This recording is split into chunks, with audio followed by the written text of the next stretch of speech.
What's going on, ladies and gentlemen? Welcome back to another episode of Auto Auction Rebuilds.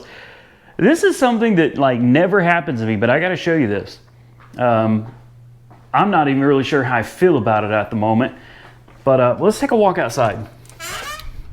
Now you already know what the title of the video is, so take a look at my driveway. Yeah, so I wake up today and I think, I got a few things I got to do, got a few errands I got to run, and then it occurs to me that I don't even have a car. There's no car here at all. I got no ride. Yeah, so I guess I'm really trying to figure out exactly what I'm gonna do. I would probably most likely be driving the Volkswagen, the turbo diesel Jetta, but that car is at Mako getting painted. And then there's, of course, Tim's Jetta, but that car got sold. I'll let Mike tell you about that. That's kind of a surprise, what's going on with Tim's Volkswagen Jetta. As for me, the only cars I have left are the Nissan 350Z, which obviously that's not drivable because it's still being put back together by Mike, and the Mitsubishi Outlander. Do you guys even remember the Outlander, the 2004 Mitsubishi Outlander? I only did one video on it, and y'all ain't heard from it since because it's been sitting, it's just been parked. We parked it and it hasn't moved since. So I think I have to drive the Outlander. I don't see how there's any other option. I'm gonna have to get an Uber over to where the Outlander is parked.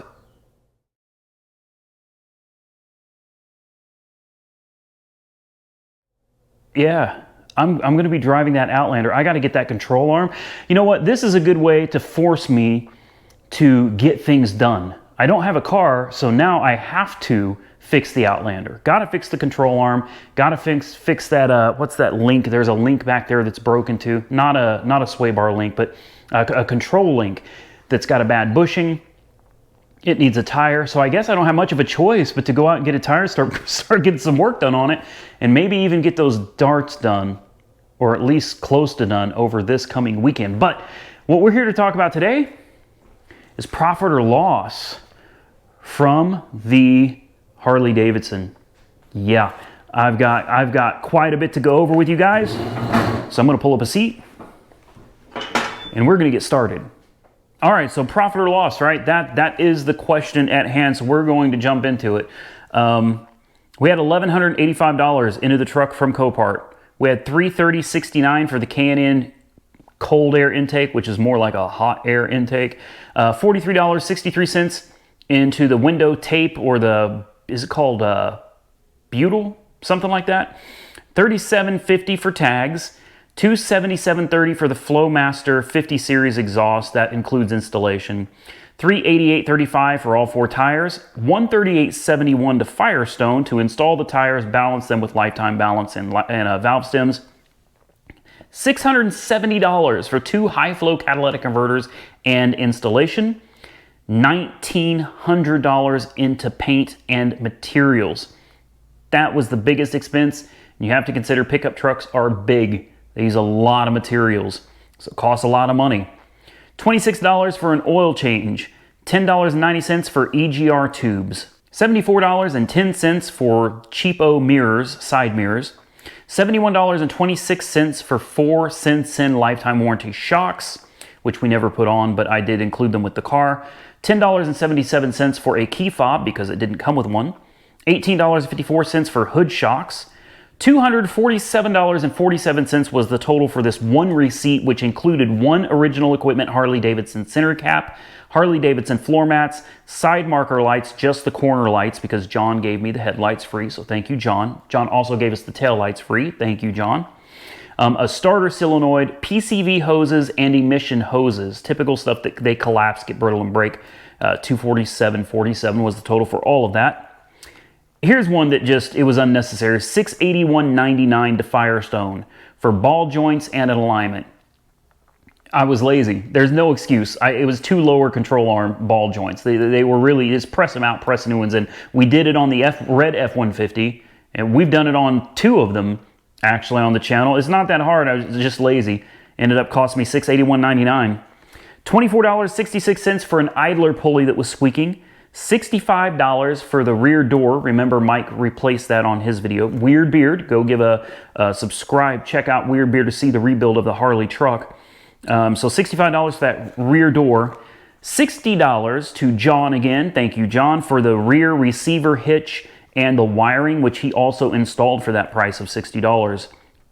$88.14 for 12 quarts of trans fluid, which we never used. We never put that in the truck, but I did send it with the truck as well. I believe it was $2.50 for the front valance. I've got to find that receipt. I can't find it, but it's got to be here somewhere. I'm certain it was right around $2.50 for the front valance. That brings us to a total of $6,600.01. I'm going to tell you guys right now, I sold it for $5,000. I sold the Harley Davidson for $5,000. So, sorry. That, you know, we lost $1,600. We lost $1,600. Or did we? No, we didn't lose $1,600. We still made a profit on this. Are you kidding me? Listen, y'all forgot about the YouTube content, right? All right, so here's the thing, and that doesn't include this video. All right, so $6,601. Okay, $6,600.01 is what we had into the Harley. Now, video number 1 on the Harley, we won, I don't remember the video name. We won a Harley Davidson F150 for $900 at Copart, that was before Copart fees. Like I said, it was $1,185 after fees. So the video number 1 pulled in $1,632.51. Video number 2 pulled in $159.87. Video number 3 pulled in $322.76.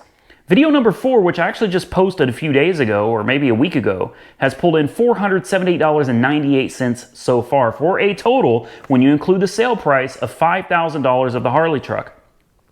The total we made on the truck was $7,594.12.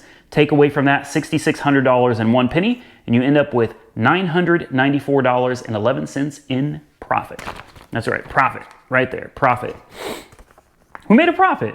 You guys forget about the YouTube content, man. You can't forget the YouTube content.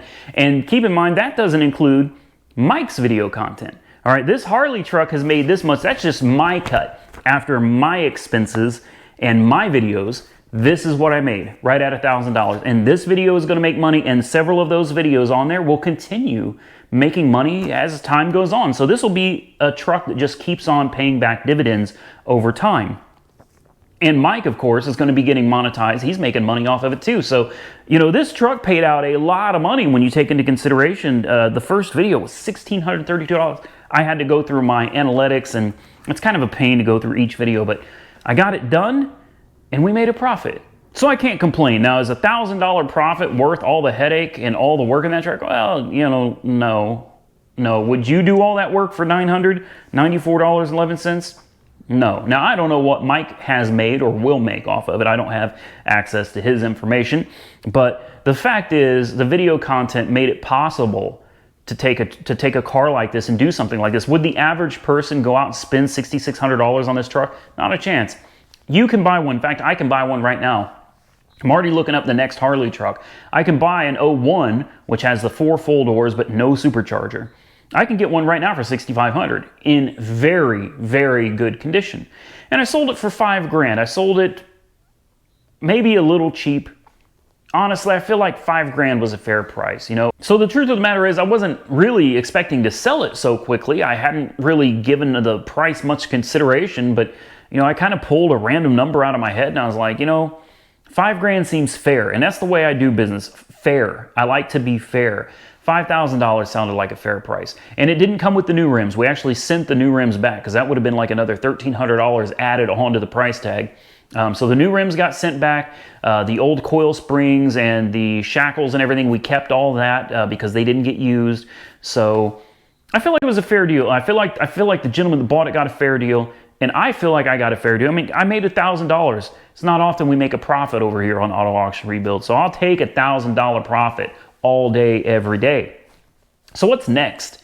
Well, I'm trying to find in fact, I've already found one. I'm negotiating. We're negotiating. I found an '03 Harley Davidson, supercharged, of course. They were supercharged in '03. And I can't tell you the price, but I'll tell you this. I will tell you this. 175,000 miles. Miles are a little high, but I've also got like 2 or 3 years of dealer service history. Everything's been done. The trans flush, all of that stuff. Ran the Carfax on it, free and clear Carfax. Everything looks really, really good on it. It's not in Oklahoma. It's in the Mississippi area. So it's a bit of a drive, and I am considering purchasing this for under $10,000. Under $10,000, and the truck is beautiful. Beautiful.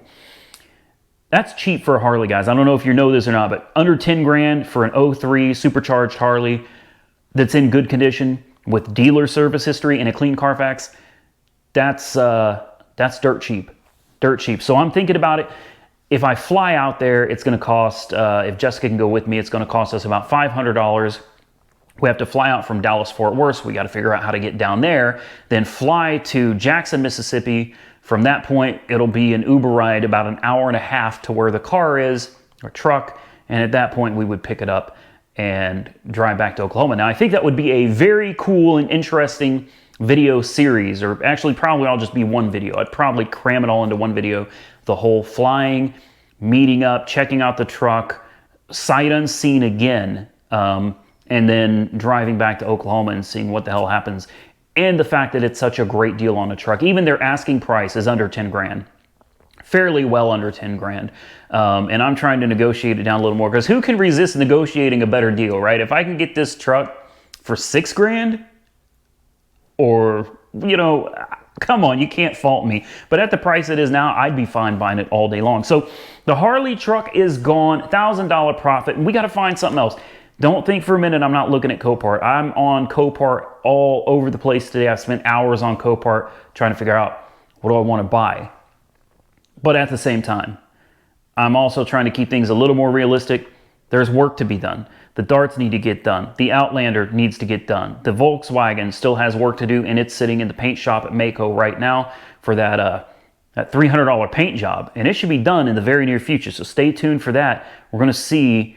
It was a $300 paint job, but I paid the guy because of the damage to the, it had to be feathered back. It had to be a lot of additional sanding needed to be done. So he told me he'd do it for an extra $180. And that comes with a warranty on the paint. If I just paid the $300, I wouldn't have got the warranty on the paint, because as he said, it wouldn't have been done properly. So, you know, it's going to be about $480 for the paint job. We'll see what it looks like. Lots of cool stuff coming up. But I don't want to just take my money and go blow it on something, because there are other cars that need work, cars that need money put into them. And I think it would be interesting to buy something that's not so cheap for the channel this time. So, I mean, don't get me wrong, the Harley truck was not cheap, even though we got it for $980 or whatever, and $1,185 after fees. It wasn't cheap. I put $6,600 of my own money into that truck. It's a lot of money. So just because you get a cheap car, you see how fast cheap cars turn into expensive cars, right? All that stuff added up, and there may be a thing or two here that got left out, a receipt that got lost, who knows? Either way, it was fun. I had a good time with it. You guys seem to enjoy it, and I'm going to try something. I'm going to try to find something else for you to enjoy. So if you're interested in seeing my super cheap, supercharged Harley Davidson, if you think that's something you'd like to see on the channel, do me a favor. I need you to do 2 things. I need you to give the video a like. If you don't want to see it, give the video a dislike. And then I need you to comment that you want to see it. I mean, and comment, most of you probably already know, under $10,000 for a very nice, good condition, supercharged Harley Davidson, you don't find it. You won't find it. I don't think you could find it anywhere. I haven't been able to locate one. Okay, I've been able to locate one.